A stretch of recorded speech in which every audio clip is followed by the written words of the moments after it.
Boa noite. Hoje, então, temos mais uma live da Covid Psique. Hoje a gente vai falar sobre o papel da mídia na comunicação de notícias difíceis. E para falar sobre esse assunto, nós convidamos, então, convidadas, né, mais que especiais, então, duas jornalistas e uma psicóloga, com bacharelista, doutorando em comunicação pela UFSM, a Carolina Carvalho, jornalista, mestrando em Ciências Sociais pela UFSM também, e a Cleonice Zatti, que é psicóloga e doutoranda em Psiquiatria e Ciências do Comportamento pela URGS. Uma boa noite para vocês, meninas. Boa noite. Boa noite. Boa noite.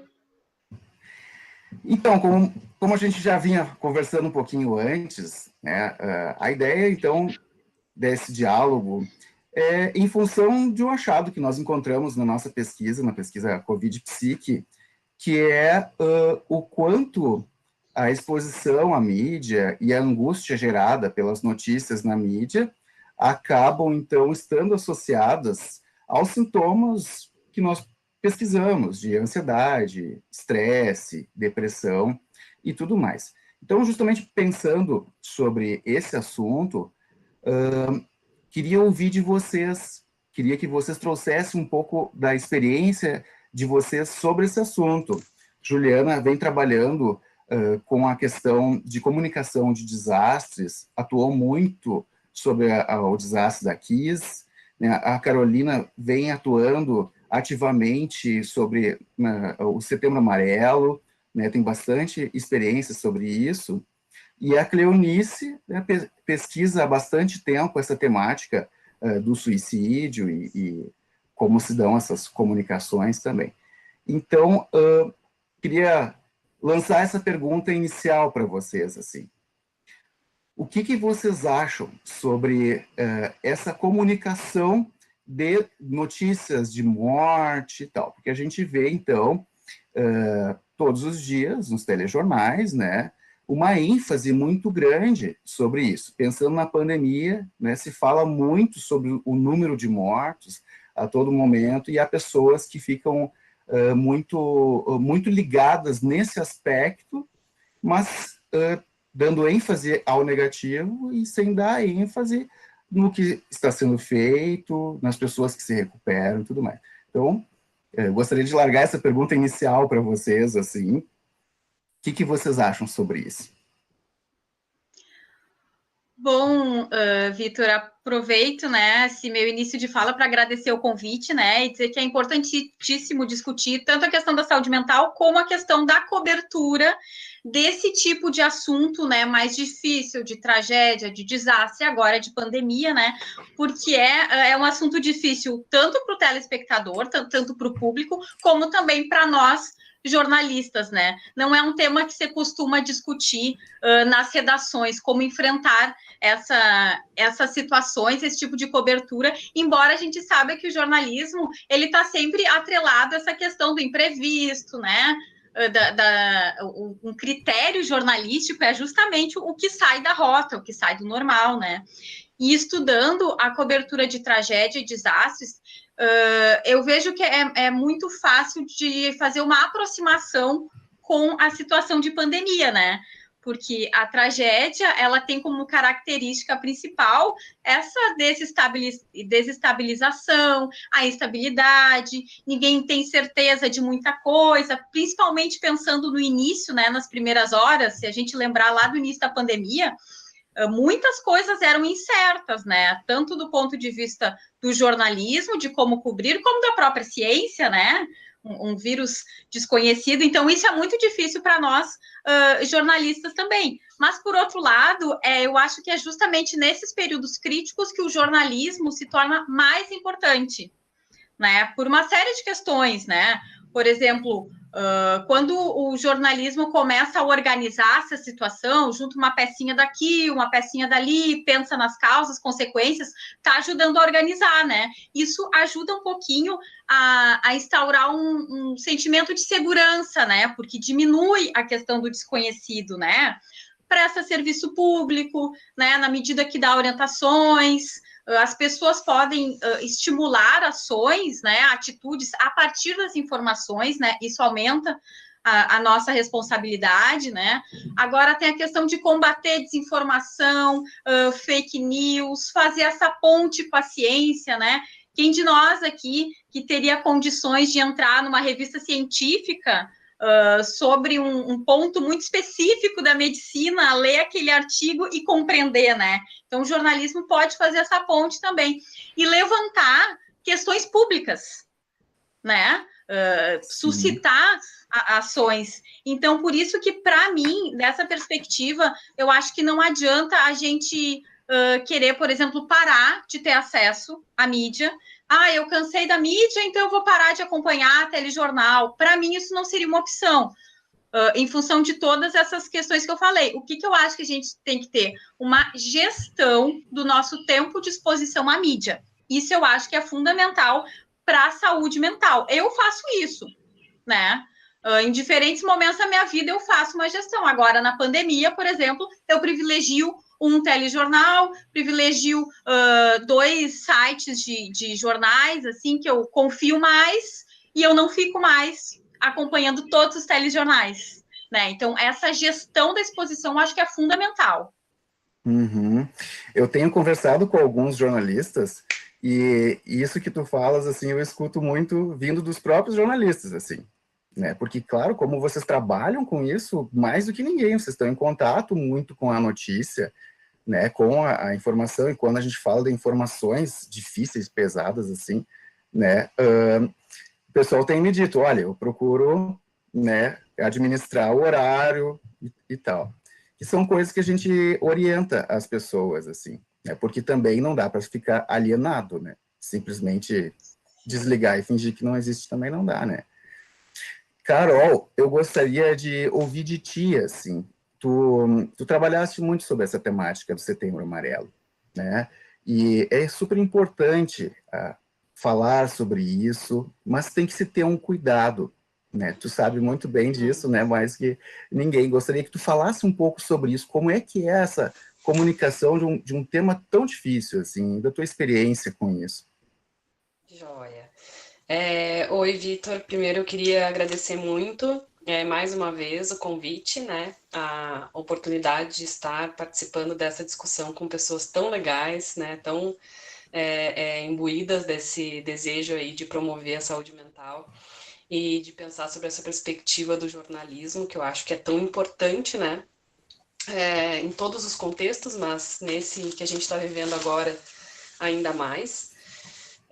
Só para complementar um pouquinho do que a Ju falou com relação a esse cenário específico que a gente tem de pandemia, enfim, né, e de como as pessoas têm entrado numa postura negacionista com relação à pandemia, e a gente enxerga isso nas fotos que foram publicadas ontem aí do feriadão nas praias, né?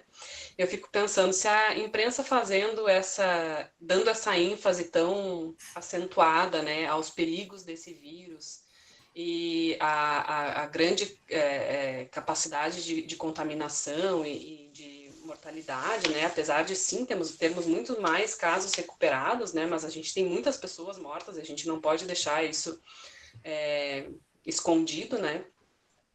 Mesmo assim, as pessoas estão adotando uma postura irresponsável com relação aos cuidados necessários, né, para conter esse vírus todo. Então, eu acho que o papel da mídia é fundamental nesse momento. Como a Ju disse sabiamente, é uma jornalista admirável e fala com muita propriedade sobre isso, porque também pesquisa o assunto. É nesse momento que a gente se faz mais importante, né? É nesse momento que a gente precisa ajudar as pessoas a entenderem a real dimensão das coisas e a se organizarem dentro de todas as informações desencontradas que uma pandemia, uma grande tragédia como a Kiss, onde atuamos juntas, eu e a Ju, nos traz, né? Mas falando especificamente sobre suicídio, o suicídio é um tema muito tabu para o jornalismo, desde sempre. Em decorrência do senso comum de que se a gente falar sobre suicídio, a gente pode vir a estimular outros casos de suicídio, né?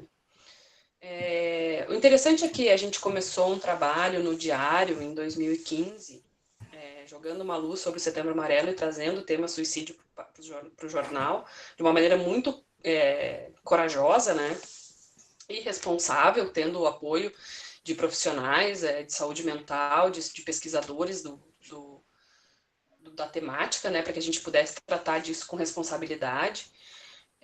A gente percebe o que a gente percebeu, e o que eu acho que fica de lição, e na época o Diário ainda pertencia ao Grupo RBS, então isso acabou se tornando uma cartilha de boas práticas com relação ao tema que foi distribuída por todo o grupo, então eu acho que isso trouxe uma mudança de perspectiva para a imprensa, pelo menos local aqui, né, no estado, que a gente pode falar sobre suicídio sem necessariamente falar sobre suicídio, né? A gente pode falar sobre bullying, e a gente vai estar falando sobre suicídio, a gente pode falar de violência contra a mulher, a gente vai estar falando de suicídio, né?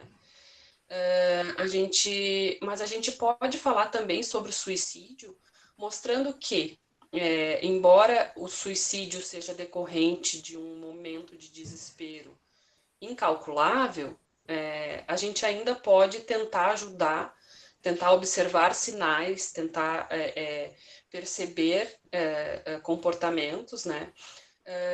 Que muitas vezes a gente não quer enxergar, porque é muito ruim estar perto de uma pessoa deprimida, a gente se sente muito impotente, em muitos casos, né? Quando convive com alguém nessas condições. Então, o que a gente quis ali foi mostrar que é possível a gente ajudar alguém com ideação suicida, alguém que está pensando em atentar contra a própria vida, mas a gente também pode falar do tema de maneiras diferentes. Eu acho que isso é uma coisa muito, muito, muito bacana, porque a gente esconder a grande estatística, a grande incidência de suicídio, varrer o problema para baixo do tapete não faz com que ele deixe de acontecer. Mas se a gente falar sobre suicídio, falar sobre saúde mental, falar sobre rede de apoio, falar sobre a necessidade de tratamento, a gente consegue preservar vidas. Então, eu acho que isso foi o grande ganho desse trabalho que reverbera até hoje. Nessa semana mesmo, o Diário publicou uma reportagem especial sobre o suicídio, sobre o Setembro Amarelo. Então, o jornal vem sistematicamente trazendo o tema, jogando luz sobre esse tema, desde que a gente trouxe esse material.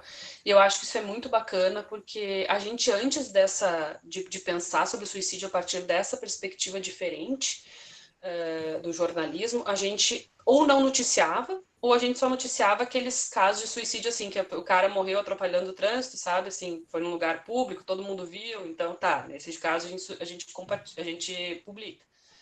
Ou então o caso em que o sujeito mata alguém e depois se suicida, nesse caso sim, ou quando envolvia uma pessoa pública, ou um atentado terrorista, né, que o terrorista morreu, era só nesses casos, e a morte pela morte, ela não faz sentido, né? A gente não quer falar sobre suicídio contando que uma pessoa se atentou contra a própria vida, usou tal método. Enfim, a gente não quer identificar essas pessoas. Pelo contrário, né? A morte por suicídio, ela por si só já traz uma carga de culpa muito, muito dolorosa para a família, para quem está em volta. A gente não quer expor essas pessoas. O objetivo do jornalismo não é expor a pessoa que atentou contra a própria vida, o suicida, ou seus familiares, ou quem está próximo dele, muito menos achar culpado, porque tu, Vitor, especialista em saúde mental, vai saber muito mais que eu, que nunca existe um motivo só para um suicídio, né? Então, não é isso que o jornalismo quer e não é isso que o jornalismo deve fazer. O jornalismo deve jogar luz, sim, sobre este grande número de adoecimento, de pessoas em adoecimento, e o que a gente pode fazer para ajudá-las. Então, acho que esse é o papel da mídia nesse assunto que é tão controverso e tão difícil. Fantástico. Eu estou de acordo com o que vocês duas colocaram. Eu acho que para tudo na vida, né, a gente pode focar mais no aspecto negativo ou focar aspectos positivos, né, que podem surgir em decorrência mesmo de notícias tristes, assim. E o que vocês estão falando é num papel fundamental na mídia, demonstrar não em si somente, né, o tamanho do problema, mas para onde que a gente pode ir, como que a gente pode solucionar, o que as pessoas podem recorrer como ajuda, né? E isso sim, com certeza, beneficia, porque a mídia ela está em todos os lares, né? Cleonice, eu gostaria de te ouvir agora sobre, pensando sobre isso, né, nesse poder da comunicação que a mídia tem, né, sob o ponto de vista da identificação, como isso mexe com a cabeça das pessoas, assim. Certo. Vitor, te agradeço a oportunidade, quero te parabenizar pela coordenação do projeto Covid Psique, e é um ponto bem interessante, né, porque a mídia, como tu diz, ela está em todos os lares, né, e a comunicação de fatores que levam ao suicídio, como a Carolina falou, isso eu percebo em algumas reportagens que trazem métodos ou publicam até a carta da pessoa que morreu por suicídio. Então, esses são fatores que contribuem para um efeito contágio. E esse efeito contágio, ele vem do termo Werther, né, que é onde tem um livro que é do Goethe, e esse livro traz que nesse romance que desculpa, eu estou um pouco nervosa. E esse livro, então, traz essa questão desse efeito contágio, onde esse romance, ele foi... ficou frustrado na relação, enfim, e ele acabou provocando um efeito contágio porque ele cometeu suicídio. Então, esse efeito contágio, a mídia, quando ela publica questões nesse sentido, pode sim contribuir para um fator de outras pessoas também cometerem suicídio. E o que a gente busca na mídia é o efeito papágeno, ou papageno, que é um efeito de produzir uma reportagem, enfim, que tenha responsabilidade nesse tema, né? Pois é, tu falaste sobre o efeito Werther. Eu li a respeito da obra do Goethe, né, que quando foi publicada, se eu não me engano, ali na transição, no Renascimento, por ali, que, inclusive, os jovens da época começavam a se vestir, usar roupas, Sim, como a descrição sim. dos personagens, e houve uma onda, assim, de mortes, tanto que o livro foi, né, Exatamente. condenado, o livro e tal, e só mais tarde, aí ficou o nome, e aí eu acho que tem essa questão da identificação, é natural do ser humano ele se identificar, né, a gente se identifica, antes de mais nada na nossa vida, a gente se identifica com os nossos pais, mas ao longo da nossa vida nós vamos nos identificando com outras pessoas, né? Então, como a Carolina colocou, é muito simplista, seria muito simplista atribuir uma única causa, né, a um suicídio, por exemplo,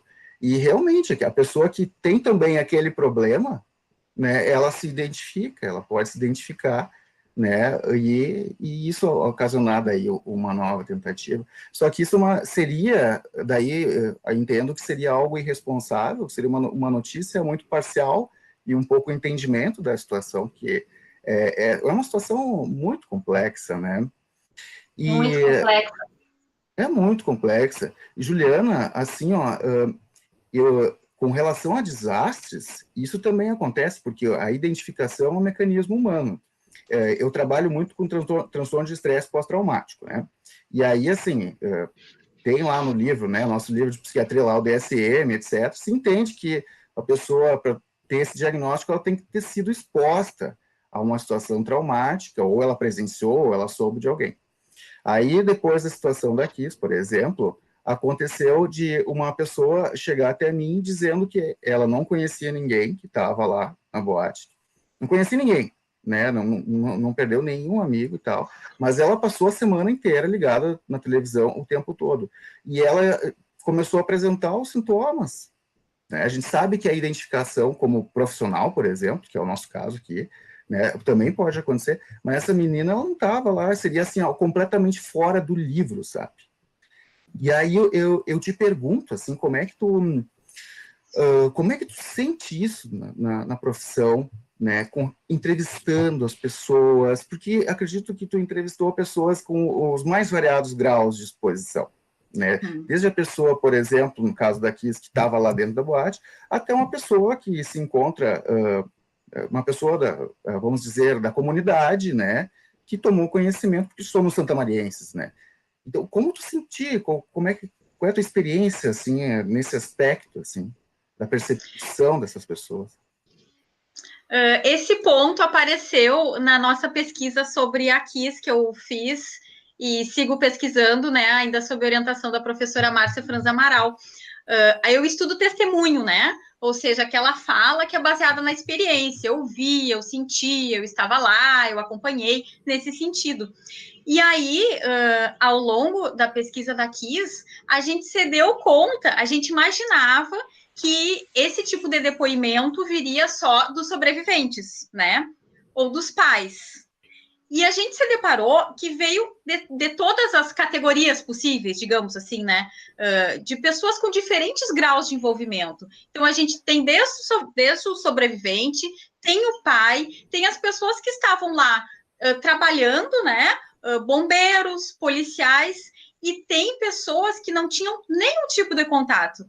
Eu lembro, aliás, de uma entrevista, essa não fui eu que fiz, que era um senhor na frente do Caridade, ele estava assim, ó, em pânico, quase chorando, e aí o repórter pergunta assim, qual é o seu grau de envolvimento, né? E aí a explicação que ele dá foi assim, não, a minha filha, ela iria na boate, ela não foi, e eu tô aqui em pânico, porque ela poderia estar lá dentro. Né? Então, se a gente for pensar, ele não tem nenhum vínculo, né? Não perdeu ninguém, mas ele estava lá na porta do Caridade, naquelas primeiras horas, quando não se sabia, né, quem estava no hospital, quem estava na boate ainda, enfim, e ele estava lá na frente, estava profundamente afetado. Se a gente fosse olhar só as feições, o modo de falar, diria que era um pai à procura do seu filho, né? Então, e como jornalista, a gente se afeta muito. Embora a emoção ainda seja um assunto muito controverso no jornalismo, porque, embora seja impossível imaginar uma cobertura de tragédia sem emoção, porque, afinal de contas, o jornalismo trata de gente, de vida. O que interessa não é o prédio da Kiss destruído no incêndio. O que interessa é a vida das pessoas que estavam lá dentro, né? Então, apesar disso ser tão óbvio, é muito difícil trabalhar com a emoção ainda no jornalismo, né? Ainda se tem um pouco, assim, aquela ideia que o jornalista é aquela pessoa que está ali apenas trabalhando, né? Uma postura profissional, não se envolve como se fosse um totem. Mas não, né? A gente é afetado, né? Eu sempre falo que se eu fosse mãe na época da Kiss, talvez eu não conseguisse trabalhar por tantas horas, porque hoje eu me coloco muito no lugar dos pais. Naquele tempo eu não tinha essa experiência, né?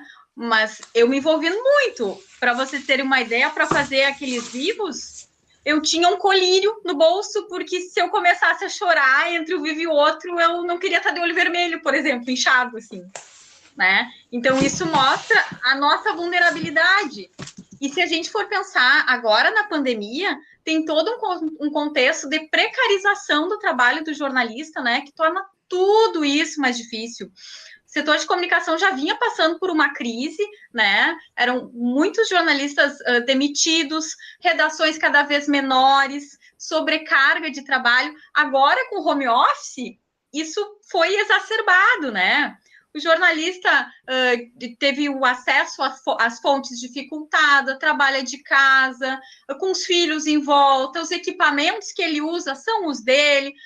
Parece coisa pequena, mas o pacote de dados é o jornalista que paga do seu bolso, né? Tem uma pesquisa da professora Roseli Fígaro, da USP, muito interessante, que fala sobre essa questão da precarização. E tudo isso impacta também naquele resultado que chega para o leitor, para o telespectador, né? Então, é muito exigente, assim, exige muito esse ambiente de tragédia, desastre e pandemia. É impossível não se sentir afetado E eu acho que a gente vai aprendendo com o tempo, não se acostuma, mas a gente vai aprendendo a traçar algumas estratégias, assim, para se proteger. Por exemplo, na Kiss, ali pelo segundo dia, eu decidi que eu não iria ler matérias sobre a vida das pessoas, né? Que a gente fala perfis, né?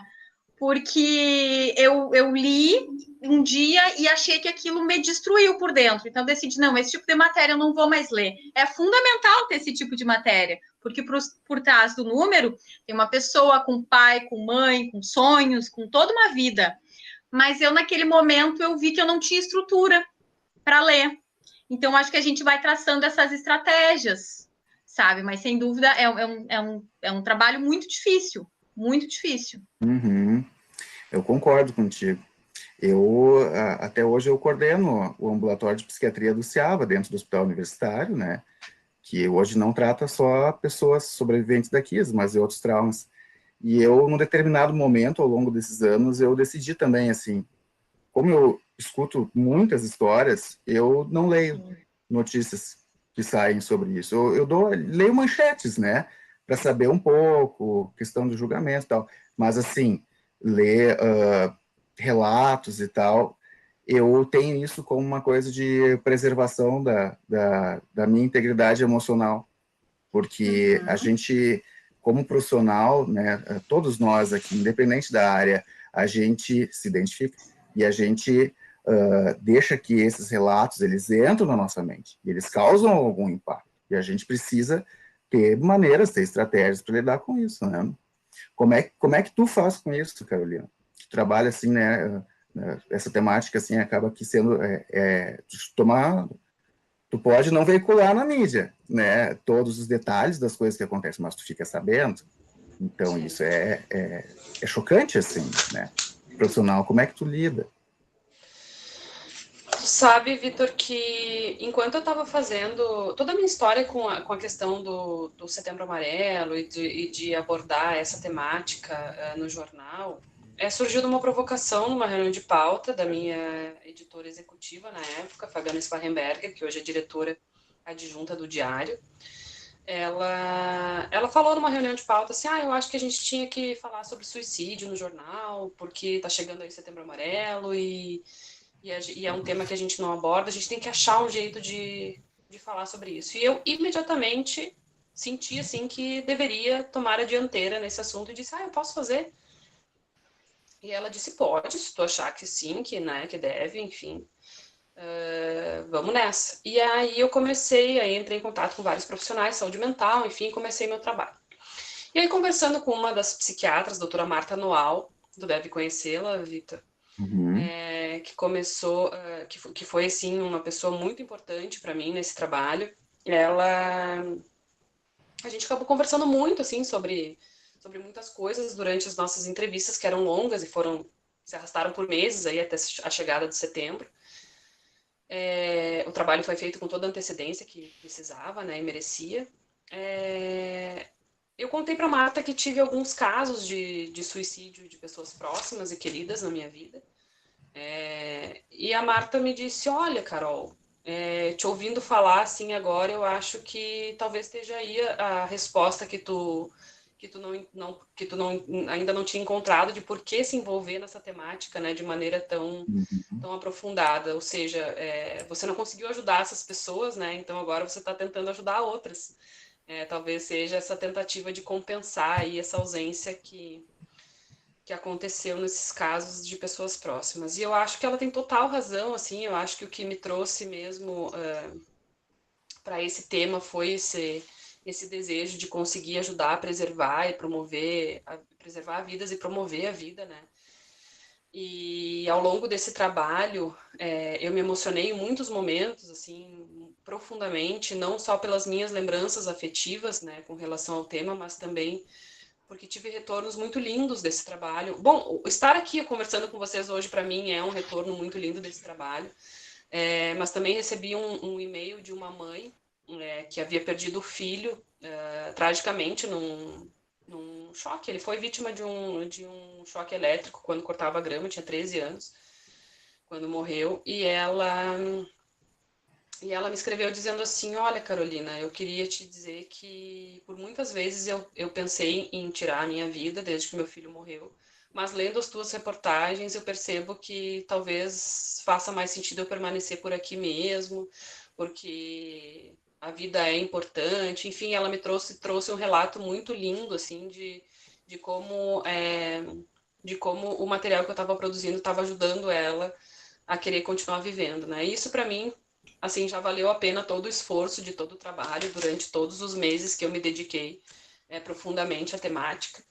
E naturalmente, Vitor, depois que eu me envolvi com essa temática, todos os casos de suicídio que aconteciam em Santa Maria chegavam a mim de alguma maneira, né? E cada um deles, para mim, batia um pouquinho como assim como esse e-mail bateu como uma grande vitória, sabe? Cada um desses casos de suicídio me batia um pouquinho como, poxa, será que eu não deveria ter falado mais, né? Assim, uma coisa de uma certa responsabilidade, assim, poxa, se a gente tivesse falado mais sobre o assunto, se a gente tivesse batido mais na tecla que a vida é importante, que para tudo tem saída, né? Que a gente consegue dar a volta com ajuda, com tratamento, com rede de apoio. E aí, mas isso sempre me impulsionou a entender que, bom, se ainda aconteciam casos e vão continuar acontecendo, né? Então, a gente precisa continuar falando, a gente precisa continuar mostrando que, né, que isso é importante, que a gente precisa mostrar para as pessoas que elas podem continuar optando pela vida, né? Tentando se manter firmes, né? E acabei também me tornando voluntária do Centro de Valorização da Vida, né? O CVV, acabou também, o meu trabalho acabou reverberando também num voluntariado aí que durou quase um ano. Depois eu saí porque fui fazer mestrado, depois emendei o doutorado e agora com filho, enfim, tudo fica mais difícil, né? Mas eu Fortes acho que emoções, né? fortes emoções, mas eu acho que é muito bacana, assim, a gente, e isso que a Ju fala, assim, é muito legal. Eu acho que é importante a gente saltar que jornalismo, que a gente tem grandes empresas de jornalismo no Brasil, a gente tem grandes empresas de jornalismo no mundo, mas essas empresas não são nada sem o ser humano. São seres humanos que fazem esse jornalismo, né? Por trás da página do Facebook do jornal, existe um ser humano que está ali abastecendo aquele conteúdo, né? Por trás das câmeras existe uma pessoa com, enfim, todas as suas questões, né? Todos nós temos suas emoções, suas sensibilidades. Então, estar na linha de frente de uma cobertura de uma grande tragédia ou de temas delicados como o suicídio sempre é transformador, né? Nos atravessa, nos afeta e eu acho que a gente consegue, assim como a Ju usava o colírio ali para tentar disfarçar o olho vermelho, a gente consegue disfarçar essa emoção fisicamente ali na frente das pessoas, né? Mas a gente consegue também, com sensibilidade, levar essa emoção até os nossos telespectadores, os nossos leitores, enfim, e também transformar essas pessoas, sensibilizá-las para coisas que são tão importantes, né? Uhum. Nossa, te ouvindo falar, eu fiquei pensando sobre os caminhos da resiliência. E eu acho que aqui no nosso diálogo a gente está falando, né, assim, vamos dizer, de dentro da tela e de fora da tela. A gente está falando das pessoas em geral e a gente está falando também sobre, né, quem trabalha sobre essas temáticas ao mesmo tempo. E acho que isso que tu conta, assim, me fez pensar caminhos da resiliência, que é como que tu trilha uma trajetória que, claro que existe sofrimento, né, existe a dor e tal, mas a gente vai achando um jeito e vai construindo coisas e aquilo vai trazendo outras gratificações, né? A gente trabalha bastante sobre isso no nosso grupo de pesquisa na URGS, né, Cléo? Com a professora Lúcia Helena, sobre essa temática da resiliência, assim, tanto os aspectos mais do adoecimento quanto os aspectos mais saudáveis, né? Fala um pouco para nós, assim, sobre resiliência. O que é essa resiliência e da onde vem? O que tu poderia nos dizer, assim, nesse momento? Certo. Sobre a questão da resiliência, eu vejo, depois de tantas entrevistas que eu fiz com os pacientes que tentaram suicídio e internaram no HPS, também vejo no consultório, porque por trabalhar com o tema suicídio, eu acabo recebendo pacientes que tentaram suicídio ou que estão em risco, e vejo muitas formas de encontrar uma saída. O apoio familiar. O apoio familiar é essencial para uma pessoa que está em risco de uma tentativa de suicídio ou que já tenha tentado. E eu fiz uma entrevista com os pacientes do meu mestrado, porque o meu mestrado foi com tentativa de suicídio, e no doutorado eu chamei esses mesmos pacientes para verificar que saídas eles encontraram, saídas saudáveis, enfim, para que não tivesse o risco novamente. E um dado que a gente encontrou foi que pessoas que buscaram apoio na família e encontraram, preveniu para uma nova tentativa. E outro dado que encontramos foi aspectos da espiritualidade, né? Seja pensando numa religião, independente da religião, é algo que ajuda a prevenir uma nova tentativa de suicídio e como um fator de proteção. E eu e a professora Lúcia, que é a minha orientadora do doutorado, nós nomeamos isso de biópsia psicológica, porque na literatura existe a autópsia psicológica, e a autópsia, para quem não sabe, é uma entrevista que é feita com um familiar, com um sobrevivente, né, da pessoa que morreu por suicídio, para verificar questões da história, enfim, e investigar as causas daquela morte. E na biópsia, que ainda não existe na literatura, agora existe porque nós nomeamos isso, é uma entrevista com aquele paciente que sobreviveu a uma tentativa de suicídio. E muitas pessoas não têm a ideia de que a tentativa de suicídio pode levar ao suicídio e que depois não existe a vida. Eles acreditam que tem como voltar ou que os pensamentos continuam, e nós nomeamos, então, de biópsia psicológica essa entrevista para verificar que saídas saudáveis essas pessoas encontraram para uma questão de fator de proteção. E pensando agora na autópsia psicológica, teve um estudo bem antigo que falava que 90%, não sei se vocês viram, 90% das pessoas que morreram por suicídio, esse suicídio seria evitado, né? Então, por muito tempo a mídia, eu via isso na mídia, a chamada de que 90% dos suicídios poderiam ser evitados. E aí a gente está pensando aqui em para quem estamos noticiando, né? A Carolina e a Juliana falam com muita propriedade sobre isso, sobre a responsabilidade do jornalismo. E aí eu fiquei pensando, quando eu li isso, desses 90%, como que fica uma mãe, um pai, uma esposa, um irmão enlutado pelo suicídio? Como que fica? Porque aí vem a questão da culpa que a Carolina falava, né? A culpa em relação ao que eu leio. Bom, então eu teria 90% de chances de prevenir o suicídio daquele meu familiar. E isso pode provocar na pessoa que lê, e é um sobrevivente do suicídio, a gente chama de sobrevivente aquele familiar, né? O que provoca nele? Então, provoca esse sentimento de culpa, de desespero. Por quê? Porque ele pensa que ele poderia ter evitado isso, né? Então, eu acho que vocês estão falando da mídia numa questão de responsabilidade do que está sendo noticiado, para quem está sendo noticiado. E o suicídio, a gente pode falar sobre ele, por exemplo, através do bullying, como a Carolina falou, através da saúde mental, puxando para os transtornos mentais, depressão, e aí entram os pensamentos autodestrutivos. E aquilo que a pessoa coloca na fala, ela não vai ao ato. Né? Então, pela uma leitura da psicanálise, aquilo que ela consegue falar, ela não vai cometer a ação. Então, por isso a importância, através da mídia, que eu tenho visto, assim, agora, tendo contato do CVV, tem um mapa de saúde mental, que é do Brasil, ali as pessoas conseguem entrar e verificar locais de atendimentos. Eu acho que nesse momento, independente da profissão, né, jornalista, psiquiatra, psicólogo, administrador. Eu acho que é o momento de todas as pessoas se unirem para a questão da pandemia, mas também pensar na pandemia em saúde mental, por todos esses fatores associados à pandemia. Pois é, tu falaste de sobreviventes.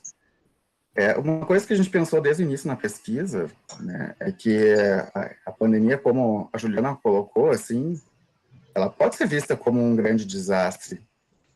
Hoje eu até penso assim que talvez não para todos, mas pelo menos para as pessoas mais vulneráveis, né?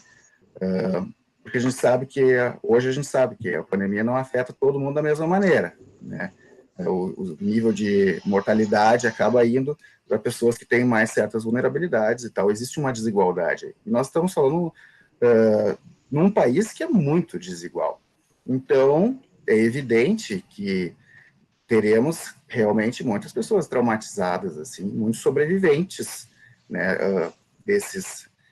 dessas mortes e até mesmo assim do adoecimento grave que causa um efeito traumático bem importante, assim. E aí quando se fala, teve na live da semana passada até foi falado sobre um artigo, né, que mostrou assim que para cada pessoa que morre, que falece, pelo menos em média 5, 6 pessoas ficam enlutadas, e dessas 20% vão ter um luto persistente complicado que vai se transformando numa depressão. Ou seja, para cada pessoa que morre, vamos dizer, de Covid, vai ter pelo menos uma pessoa com um quadro de luto persistente que venha a se tornar uma depressão, assim, né? Então, tem muito essa temática, assim, da sobrevivência psíquica, né? Como que se lida com isso, assim? E aí eu gostaria de te ouvir, assim, Juliana, assim, o que tu escutou de relatos nesse sentido de onde as pessoas tiram força para seguir adiante, né? Para conseguir lidar. Queria que tu falasse um pouco sobre isso, sobre o teu trabalho, sobre o teu doutorado. Na pesquisa, eu trabalho com as horas críticas, né? Então, eu trabalho com as primeiras 72 horas, porque lá no grupo de pesquisa, a gente entende que é nesse início que o jornalismo ele se desestabiliza, né? Depois, as coisas começam a voltar para os seus lugares, as rotinas do jornalismo conseguem abraçar, digamos assim, né? Dar conta, né?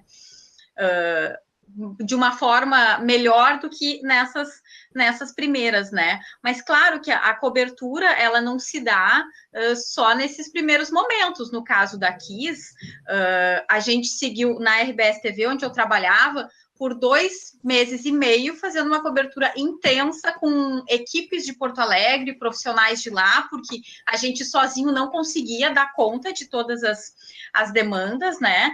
E a gente seguiu por muito tempo, né? E até hoje se segue em contato com os pais, né? E os pais, eles nos dão umas lições, assim, né? E uma frase que eu não esqueço de uma mãe, da Ligiane, que a gente acaba criando uma proximidade, assim, muito grande, né? E que ela diz que ela nunca fala em superar, né? E quando eu não era mãe, eu não conseguia compreender, assim, o alcance dessa palavra superar, o que significava o superar para ela, né? E agora, como mãe, eu entendo. Não se supera a morte de um filho, né? Eu também não acredito que você consiga superar, mas você consegue viver, né, com essa morte, para além dessa morte, né? Mas ela frisa muito a questão do superar, que é uma palavra que ela não aceita. E a partir dali, eu passei a cuidar também o uso dessa palavra superar, principalmente nessas questões da Kiss, né? Reportagem da Kiss, eu não uso palavra superar, né? Passei a não usar. Tem o livro da Daniela Arbex, que ela também disse que ela não usa a partir desse relato da Ligiane, né? Então a gente vai aprendendo com isso, né? Mas eu acho que essa questão de aprender a lidar, assim, é muito particular, né? A gente ouve muitos relatos da questão da espiritualidade, né? de tirar uma força, achando que existe um motivo maior para seguir na vida, né? Ouço muitos relatos nesse sentido, né?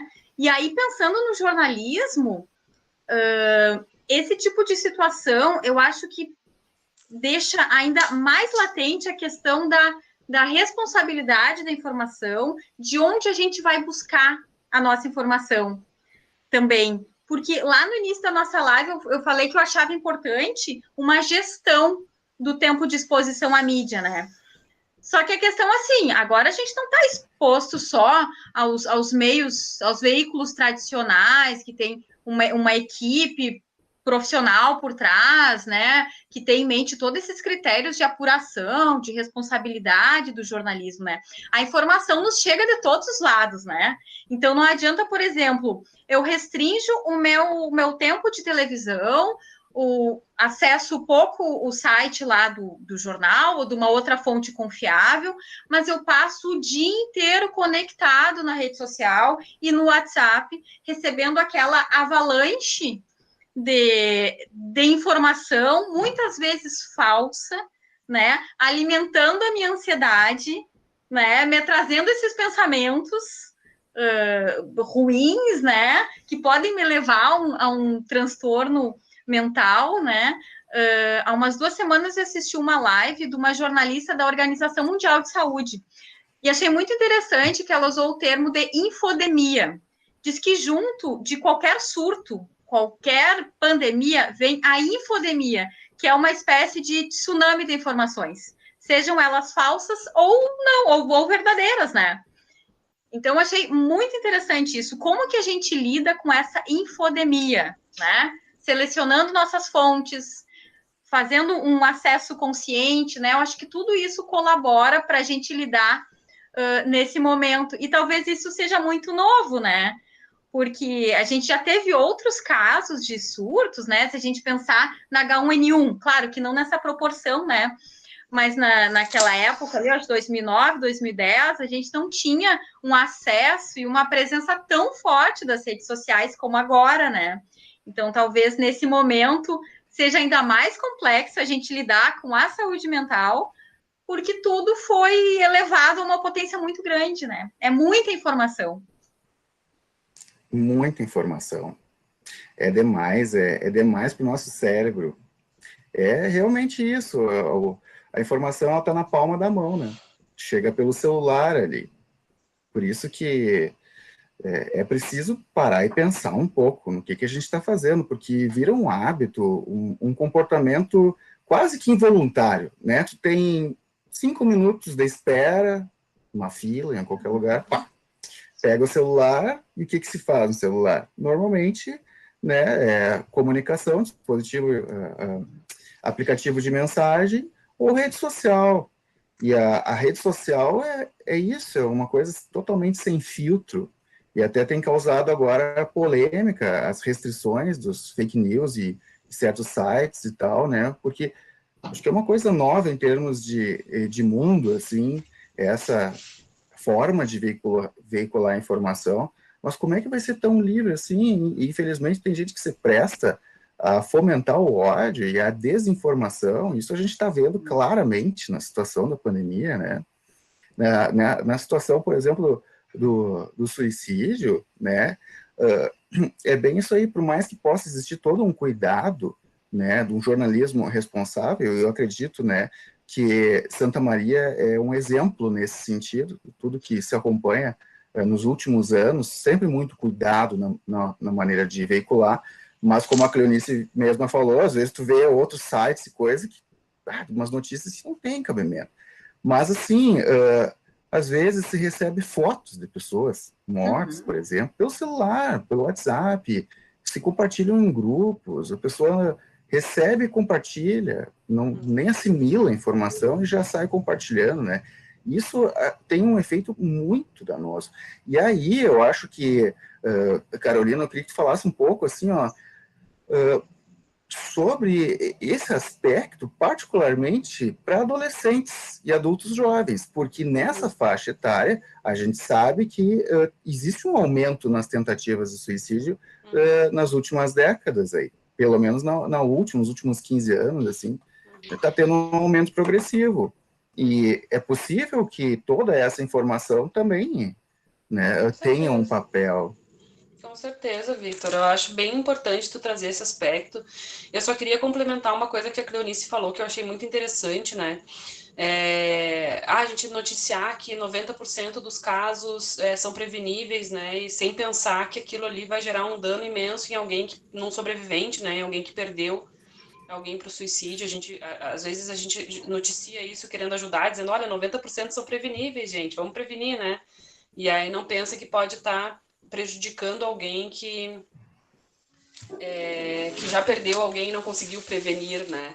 Então, por isso que eu acho muito importante, complementando isso que a Cleonice falou e também indo ao encontro do que a Ju trouxe ali na fala dela, o papel do jornalista, Vitor, ele precisa ser o papel de curador. Ele não é o papel de criador de informação, né? O jornalista, ele é um curador de informação, e agora mais do que nunca, nesse momento em que a gente vive essa amplitude gigantesca de informação, que todo mundo é produtor de informação, né? Antes as pessoas eram receptoras de informação, agora elas também produzem conteúdo o tempo todo, né? Então, o trabalho do jornalista tem que ser o de curadoria desse mundo, dessa avalanche de informações que a gente tem, sempre com o apoio, consultando profissionais, pessoas que sejam especialistas nas suas áreas, né? Porque eu sou jornalista, não sou médico, não sou psiquiatra, não sou psicóloga, eu tenho, assim, muito fascínio pelo tema, mas eu não tenho o conhecimento necessário para poder falar e medir, né, como que isso vai repercutir no outro.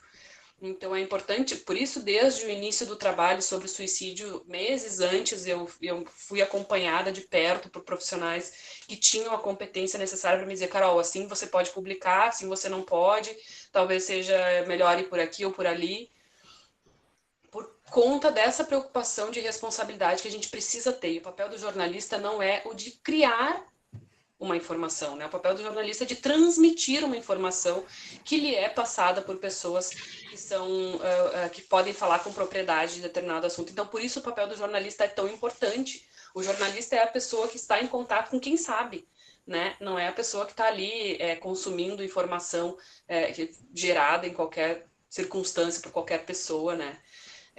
E que pode ser tão danosa, sobretudo desse público que tu falou, Vitor. É muito interessante a gente abordar esse aspecto, porque a gente tem um aumento do número de suicídios não só entre jovens, mas também entre crianças, né, de tentativas e de suicídios consumados, por uma série de questões envolvendo a tecnologia e essa disseminação, essa profusão de informações, né, que acaba gerando consequências muito danosas nas nossas crianças, nossos adolescentes, né? O cyberbullying é uma realidade muito intensa hoje em dia, né? E também a disseminação, né? Como tu falaste ali, de fotos, né? De pessoas mortas, enfim. Mas também a disseminação de nudes, né? Da foto que a namoradinha tira com o namoradinho, ou então da fita, né, com um momento de intimidade né, da gravação do momento de intimidade entre o casal, que acaba gerando um revanchismo num momento de fim de relacionamento, né? Todas essas coisas que são, que tem a mídia como, a mídia, não o jornalismo, né, mas a mídia como meio de informação, né, redes sociais, mídias sociais, digitais, enfim, que são uma realidade presente na nossa vida. A gente já não pode mais falar em estar online, estar offline, porque a gente, mesmo quando a gente não está intencionalmente online, né, ali navegando, a gente está com o celular no bolso e as pessoas estão mandando e-mail para a gente, estão mandando mensagem no WhatsApp, então a gente está sempre conectado, né, a gente está sempre envolvido nessa onda de informações, né. E isso, evidentemente, no que diz respeito ao público jovem e adolescente, é ainda mais intenso, né? Essas pessoas já nasceram conectadas, né? A tecnologia faz parte da vida delas desde sempre, né? Eu falo delas porque eu já não sou mais tão jovem assim. Mas eu acho que isso faz muito parte, então, da rotina dessas crianças, desses adolescentes. E pode ser uma arma, Vitor, a tecnologia pode ser uma arma e pode ser um grande gatilho para que as pessoas desistam de viver, sobretudo na adolescência, que tudo é tão mais intenso, né? Que a gente sofre tão mais pelas coisas. Então, eu acho que é bem importante a gente estar atento ao conteúdo que chega às nossas crianças, aos nossos adolescentes, para que a gente possa ajudá-los a enfrentar, sobretudo, essas questões que dizem respeito ao cyberbullying e afins, né? Uhum. Bem, acho muito importante essas colocações tuas, Carolina. É tudo tão intenso mesmo na adolescência, e a impressão é que tudo vai durar para sempre, né? Então, tipo, estão falando mal de mim, parece que, bom, a vida inteira vão falar mal. Mas, ao mesmo tempo que a gente vive, então, um momento, assim, no mundo que é tanta informação, é tudo tão rápido, mas as coisas vêm e vão também muito rápido, né? Só que isso é uma coisa que a gente vai aprendendo, assim, com o andar da vida, assim. Cléo, o que tu recomendaria, assim, para um adolescente, para os pais, com relação a essa temática? O que eu tenho visto, assim, são os pais, quando tem um filho com ideação suicida ou com algum comportamento, eles vêm e dizem, psicóloga, tu tem que fazer ele parar de pensar nisso, né? E aí eu coloco, o nosso pulmão, ele nos ajuda a respirar. O coração, ele bate, impulsiona a nossa vida. E a nossa mente, né? O nosso cérebro, ele foi feito para pensar. Então, é difícil tu dizer para uma pessoa, não pensa no suicídio, ou na tentativa de suicídio, ou na pandemia, não pensa nisso. Só não tem como controlar o que pensa. Então, eu tento sempre passar essa questão para os pais, assim, de que não tem como controlar o que o filho vai pensar. E o que eu percebo é que é muito mais angustiante para um adulto perceber que o filho está em sofrimento do que quando é o próprio adulto. Porque quando é o filho, é algo que ele não tem como saber o que aquele adolescente está pensando ou o que ele vai fazer. Então, eu sempre oriento a buscar informações do que esse adolescente, ele, nas relações, como ele está, na escola, um adolescente que tem problemas, ou uma criança, enfim, que começa a apresentar problemas escolares, isso já é um sintoma. E sempre buscar conversar, o diálogo, né? A suicidologia, como a Carolina e a Juliana colocaram, ela tem aparecido mais na mídia, e que bom a gente poder falar sobre isso, mas falar de maneira responsável. Mas eu vejo que a suicidologia, que é falar sobre o tema, tem que estar nas escolas, nas universidades e nas famílias, porque é falando sobre o tema que a gente consegue pensar em prevenção. Mas ainda se tem muito tabu em falar sobre quando um adolescente está triste, ou quando, por exemplo, uma pessoa de 60, 70 anos está apresentando também sintomas, né, de algum tipo de transtorno. Então, eu vejo muito tabu em relação às famílias a falar sobre isso abertamente. Uhum. Ainda é um tabu, né? Acho que não só o suicídio, mas a própria morte em si, né? É difícil de falar na nossa cultura, assim, né? A gente tem uma pergunta. Pode falar, tu queria falar alguma coisa? Sim, aí tu traz a questão da morte, eu fiquei pensando, e quando a morte é pelo suicídio, né? Então isso se torna um luto para quem perde alguém por esse motivo. O luto, ele é diferente. O luto, ele vai ser mais dolorido, mais fragmentado. Não que a gente tenha como medir, né, uma perda por outro motivo, mas o luto por suicídio, muitas vezes a pessoa não pode falar no ambiente, na comunidade, pela vergonha. Então, o luto pelo suicídio, ele é um luto pela culpa.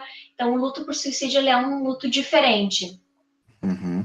Ao contrário da ilusão de muitas pessoas quando tentam, né? Que tentam achando que não, não todos, né? Mas algumas pessoas relatam isso, assim, que quem ficar vai ficar melhor, por exemplo. E não é o que acontece. Na prática, tu vai deixar um monte de sobrevivente com muito mais do que uma saudade, mas uma culpa tremenda e muitas vezes um adoecimento psíquico desse sobrevivente do que se foi por suicídio, né?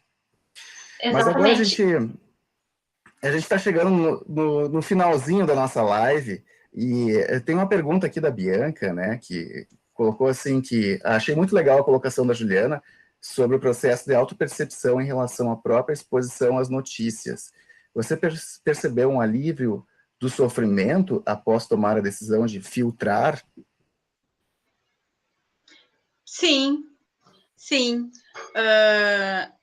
Eu percebi que eu fiquei um pouco mais, não sei se tranquila é o termo, agora no caso da pandemia, mas com a mente um pouco mais calma, né? Eu senti essa diferença no meu dia a dia, porque no início da pandemia eu estava assistindo a todos os telejornais, estava lendo os jornais impressos, as revistas que chegam aqui em casa, que eu ainda assino revista, estava lendo também.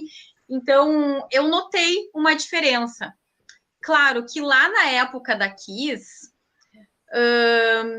eu nunca consegui chegar nessa mente mais tranquila, porque eu estava exposta em função do meu trabalho. Em casa, eu não fazia essa exposição, mas eu trabalhava o dia inteiro e estava sempre exposta, né? Me ajudou a me manter em pé, digamos assim. Mas agora, na pandemia, com certeza, eu achei uma diferença muito grande. E aqui eu quero só deixar claro, eu não estou dizendo para ninguém que é para não se informar, né? Porque a informação, num caso como esse que a gente está vivendo, a informação é segurança, é saúde, significa adotar medidas de prevenção, né? Imagina, se eu fico alienada, sem acesso à informação, não é porque eu não vejo notícias sobre a pandemia que a pandemia deixa de existir, né? Então, a gente tem que continuar informada como forma de se proteger.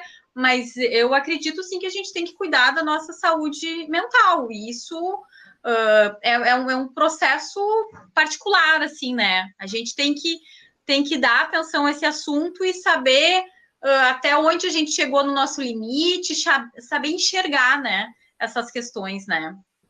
E também aceitar que todo mundo está sujeito a um adoecimento mental, né?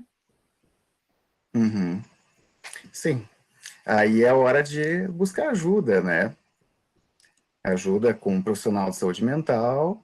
E tem o CVV também, né, Carolina? Que gostaria que tu falasse já encaminhando para a gente finalizar a nossa live.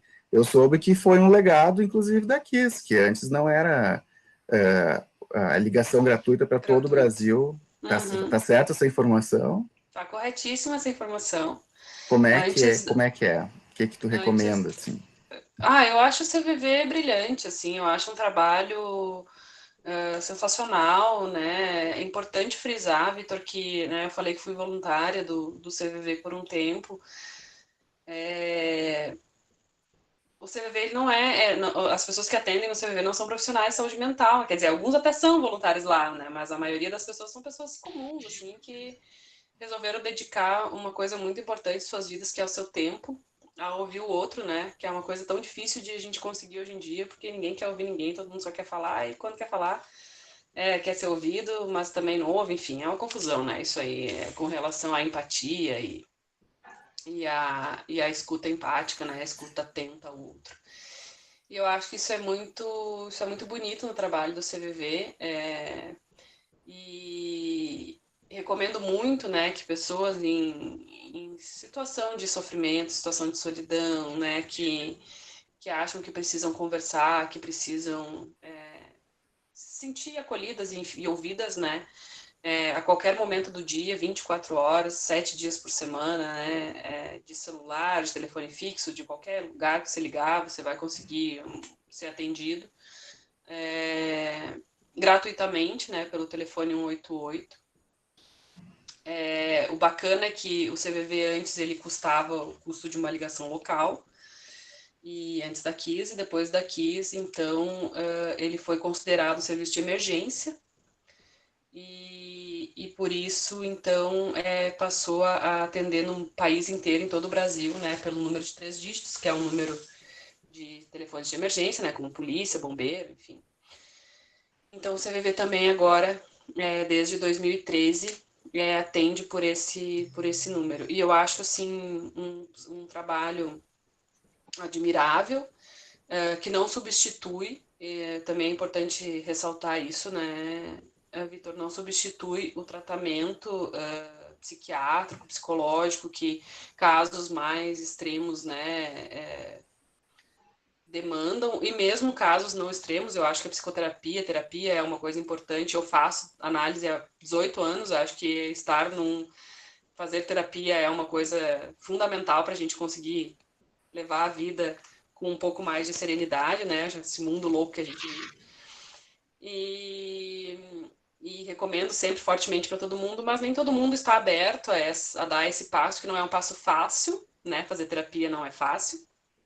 É muito importante, mas não é fácil. Tem gente que não está preparado, pronto, enfim, né? Tem seus motivos para não dar esse passo, mas precisa conversar, precisa abrir o coração, precisa falar, ser ouvido. O CVV é um canal excelente, sensacional, maravilhoso. Vou parar de falar porque eu sou muito grande entusiasta do CVV, eu vou ficar falando aqui, falando, nossa live já acabou. E aí eu sigo falando do CVV, mas liguem, gente. Quem achar que precisa conversar, o CVV é o canal. Número 188. 188. Cleonice, recomendações com relação a como dar conta de tanta informação? O que tu diria aí para o pessoal que está nos assistindo? Em relação a isso, a quem está apresentando algum sintoma de ansiedade ou depressão que esteja nos assistindo, que possa buscar ajuda, né, através do CVV, como disse a Carolina, mas também pensar que se está aberto para um processo de psicoterapia, sempre é hora de buscar. E buscar para ressignificar o que está acontecendo, o que está passando, histórias mais antigas da vida, e todos nós temos, né? Então, é importante poder buscar ajuda. E para quem se sente que é um peso na vida dos outros, esses pensamentos mais autodepressivos, né? Autodestrutivos, tem espaço para falar sobre isso, e tem escuta para isso. E eu sempre trabalho no consultório a ideia de pertencimento, né? De que aquela pessoa pertence a ela mesma e encontra forças nela mesma para enfrentar as situações mais adversas da vida. Belíssimo. É importante, eu acho, ressaltar, como a frase no CVV, né, falar é a melhor solução, mas é preciso ter uma escuta qualificada do outro lado para poder ouvir a voz, que eu acho que é o que a Carolina colocou, e o CVV presta muito bem esse serviço de uma escuta qualificada, sigilosa, né, que é isso que se encontra com um profissional também, uma psicoterapia, com um psicólogo, com um psiquiatra, né, alguém que está ali não para julgar, mas para ouvir e ajudar, né, essa pessoa a encontrar maneiras para lidar com o seu sofrimento. Bom, a nossa live chegou ao final. Eu queria agradecer demais, Juliana, Carolina, Cleonice, muito obrigado pela participação de vocês. Adorei esse diálogo interdisciplinar, como a gente aprende assim, conversando entre as áreas. Então, queria desejar uma boa noite a vocês, aos que estão nos assistindo, e mais uma vez deixar o agradecimento em nome da Covid Psique. Obrigada. Boa noite.